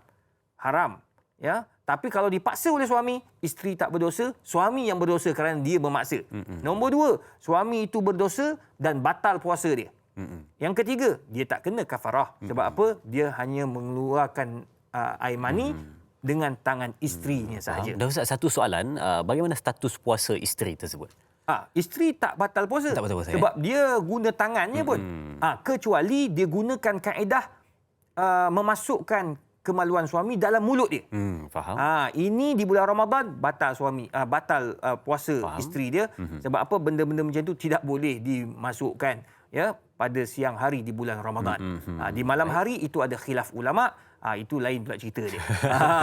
Tapi yang pasti jangan buat kecuali dipaksa atau diarah. Kalau boleh lawan, lawan. Lawan tu maksudnya halang lagi baik. Tapi ada setengah suami ni dia paksa je. Jadi isteri ni nak tak nak terpaksa layan, terpaksa akur ya, sebab takut nanti suami ganas, marah dan sebagainya. Cuma suami itu kena kuatkanlah ilmu agama, belajar banyak-banyak. Ya, banyakkan pergi masjid dan surau, dengar ilmu agama, baru kita akan lebih tenang menghadapi situasi seperti ini. Baik, kena perhatikan perkara itu supaya kita tidak terjebak melakukan ya, kena berhati-hati menyebabkan rosaknya puasa kita. Baik, kita ada pemanggil di talian. Assalamualaikum. Waalaikumsalam warahmatullahi. Ya, siapa di sana? Doktor dan dai. Puan Rahimah Haji Saud dari Kota Kuala Muda, Kedah. Oh, Puan Rahimah Saud selalu bertanya di Facebook ya? Ya, ini kali pertama ya untuk panggilan di talian, ya. Ya. Baik, silakan soalannya, Puan. Soalannya, malam 10 malam terakhir Ramadan, Rasulullah SAW itu dikatakan mengikat kain baginda. Jadi, macam mana pergaulan 10 malam terakhir antara suami isteri? Pergaulan atau suami isteri, bagaimana keadaan baginda ataupun? Ya, maksudnya Rasulullah SAW mengajar kita supaya 10 terakhir tu berhati-hatilah maksudnya. Baik. Itu saja soalannya, Puan. Ya, terima kasih. Baik, terima kasih Puan Harimah Saud atas soalan yang ditanyakan berkenaan dengan bagaimana 10 malam terakhir baginda mengajar kita untuk beribadat dan bergaul dengan pasangan kita bagi seimbang dan yang paling baik. Silakan. Nabi SAW 10 akhir Ramadan Nabi galakkan para sahabat radhiyallahu anhum dan juga umat Islam agar berebut malam Al-Qadar. Daripada malam 20 sampailah raya. Setiap malam tu kena bangun dan kalau boleh beriktikaf lagi bagus. Ya. Dan Nabi gambarkan dengan saddul mi'zar. Nabi ikat kain. Maksudnya kurangkan, cuba elak daripada melakukan hubungan suami isteri. Adakah itu menjadi haram? Tidak haram. Nabi hanya menggalakkan kita ikat. Tetapi kalau ada setengah orang tu memang dia tak boleh. Dia memang setiap 2 hari sekali mesti dia nak kena bersama dengan suami atau isteri dia. Maka dibenarkan dia berbuat demikian. Tetapi kena pastikan yang kita dapat bangun di pertengahan malam untuk bertahajud dan bermunajat kepada Allah untuk mengejar malam Al-Qadar. Dan ini merupakan sunnah Nabi SAW yang Nabi hidupkan 10 akhir Ramadan luar biasa, lain daripada malam-malam yang bukan 10 akhir Ramadan. Maka dibolehkan dan buat seperti biasa, tetapi disarankan oleh baginda Nabi SAW, maka tumpukan kepada ibadat 10 malam yang terakhir di malam bulan Ramadan. Dan kita lihat juga soalan di Facebook dari sahabat kita, Tuan Zulfazli Zulkifli. Assalamualaikum. Soalan saya, apakah amalan-amalan atau tips untuk dapatkan pahala yang boleh dibuat untuk suami isteri berjauhan, iaitu PJJ, ya, percintaan jarak jauh di bulan Ramadan ini, Ustaz? Terima kasih juga Tuan Zulfazli atas soalan yang ditanyakan. Pasangan PJJ, Ustaz, silakan. Soalan bagus soalan. Tak terfikir saya. Tak terfikir. Amalan suami isteri. Ya. Tapi dia orang duduk jauh. Duduk jauh. Ustaz. Kita betul juga, kita duduk fikir yang bersama saja. Orang duduk dekat dalam serumah, sebilik. Ini tak, duduk seorang kat Kelantan, seorang kat Johor. Bulan Ramadan. Apa amalan pahala yang dia boleh dapat? Sebenarnya Allah tu Maha Penyayang, Allah Maha Pengasih. Kita ni sebenarnya kita boleh dapat pahala suami isteri ni walaupun berjauhan. Pertama, gunakan media sosial ataupun laman sosial ataupun kita punya WhatsApp itu, kita kata WhatsApp lah. Kita gunakan untuk kebaikan. Sentiasa hantar nasihat kepada isteri, isteri hantar nasihat kepada suami, dapat pahala. Nombor 2, suami bagi nasihat kepada isteri melalui telefon, ya, video call, ya, sentiasa bagikan semangat, sentiasa bagi nasihat, isteri pula bagi nasihat pun dapat pahala. Nombor 3, isteri mengingatkan suami agar bersahur, suami ingatkan isteri agar bersahur. Makan apa, sediakan makan minum. Suami hantar duit nafkah kepada isteri walaupun PJJ, hantar duit kepada isteri untuk belikan makan-makan, untuk berbuka puasa dan untuk bersahur, dapat pahala. Jadi semua perbuatan yang mereka lakukan dalam bentuk maya, dalam bentuk wang ringgit yang dimasukkan melalui akaun, semua itu akan mendapatkan pahala kepada suami isteri, cara mereka yang berjauhan. Jadi tak ada masalah, semua itu dibenarkan dalam Islam. Cuma yang sekarang yang ramai buat sekarang ni, dia panggil orang-orang yang tak kahwin lagi. Dia panggil tahajud, dia panggil cinta tahajud. Belum kahwin ni bukan main, pukul 5 pagi salam tahajud. Dia salam tahajud, dia tidur. Nah, dia salam tahajud, salam tarawih lah apa semua tu sebelum kahwin. Sepatutnya benda ni dibuat selepas kahwin. Jadi bila kita buat selepas kahwin, benda tu jadi halal. Jadi mana kita boleh buat video call, kita boleh tengok dia, bersembang dengan dia malam-malam, bercakap dengan dia di bulan Ramadan, juga itu semua akan membawa kepada pahala, insya-Allah. Walaupun hidup mereka PJJ. Walaupun berjauhan, ya, tapi masih lagi ada benda-benda yang boleh dilakukan untuk mendapatkan pahala kebajikan bagi pasangan suami isteri yang percintaannya jarak jauh. Baik, untuk yang penghujung ini mungkin Ustaz ada juga nasihat berkenaan dengan mungkin ada pasangan suami isteri yang dalam bulan Ramadan ini, sebelum Ramadan dah start bermasam muka, tetapi kewajipan tetap dilaksanakan, nafkah tetap bagi, masak tetap, iron baju tetap, tapi bersembang sahaja, kurang-kurang saling tarik muka di antara satu sama lain. Masuk dalam bulan Ramadan tetap bermasam muka. Bagaimana keadaan puasa suami isteri yang bermasam muka di dalam bulan Ramadan? Silakan sedikit, Ustaz. Nabi SAW berpesan kepada kita bahawa Ramadan adalah bulan yang terbaik. Bahkan dalam Quran pun sebut Ramadan adalah bulan takwa, untuk kita mendapat ketakwaan. Benar. Dan bulan Ramadan bulan doa. Doa yang mustajab. Bulan Ramadan dipanggil bulan nusrah, bulan kemenangan. Jadi oleh sebab itu, jangan gunakan bulan Ramadan untuk berbalah dan bergaduh sesama manusia. Benar. Bulan Ramadan, banyakkan doa. Kalau kita ada masalah dengan suami atau isteri atau pasangan kita, banyakkan berdoa pada bulan Ramadan. Ya Allah, kau bantulah aku, ya Allah. Ya Allah, kau mudahkanlah urusan keluarga aku, ya Allah. Ya Allah, kau bahagiakan aku dan isteri, ya Allah. Aku dan suami, ya Allah. Aku agak keras dengan mereka. Aku agak tegang dengan hubungan suami isteri. Tolonglah, ya Allah, permudahkanlah urusan. Kita minta di bulan Ramadan kerana bulan Ramadan adalah bulan yang mustajab doa. Yang kedua, jadikan segala ibadat-ibadat kita itu, amalan-amalan kita, kerja buat kita itu satu ibadah, dan kita minta dengan Allah, ya Allah, dengan apa yang aku buat daripada ibadat-ibadat ini, kau permudahkanlah hubungan suami isteri kami. Jadi kita sentiasa mengharap daripada perbuatan buat kita itu, puasa kita di bulan Ramadan, tahajud kita, Quran yang kita baca sebagai syafaat untuk kita bahagia di dunia, bahagia akhirat, bahagia suami isteri, insya-Allah. Insya-Allah. Ramadan menjadikan hubungan lebih akrab, lebih cantik dan lebih mesra dalam Ramadan yang kita alami. Dan kita berada dalam bulan Ramadan waktu kini, dan kita kira tadi penutup sebagai kesimpulan perbincangan kita untuk kita memperbaiki hubungan suami isteri, khususnya di dalam bulan Ramadan yang kini. Silakan Ustaz untuk doa ringkas untuk menutup perbincangan kita. Silakan. A'udzubillahi minasyaitonirrajim. Bismillahirrahmanirrahim. Alhamdulillahirabbil alamin. Wassalatu wassalamu ala rasulil karim wa ala alihi wa sahbihi ajma'in. Amin. Allahumma inna nas'aluka ridhaka wal jannah wa na'udzu bika min sakhatika wan nar. Allahumma ja'alna mahbuban fi qulubil mu'minina wal mu'minat. Fabashshirna bil ghina ila 120 hasanah. Fallahu khairun hafiza wa huwa arhamur rahimin. Wa sallallahu ala sayidina Muhammad wa ala alihi wa sahbihi wasallam.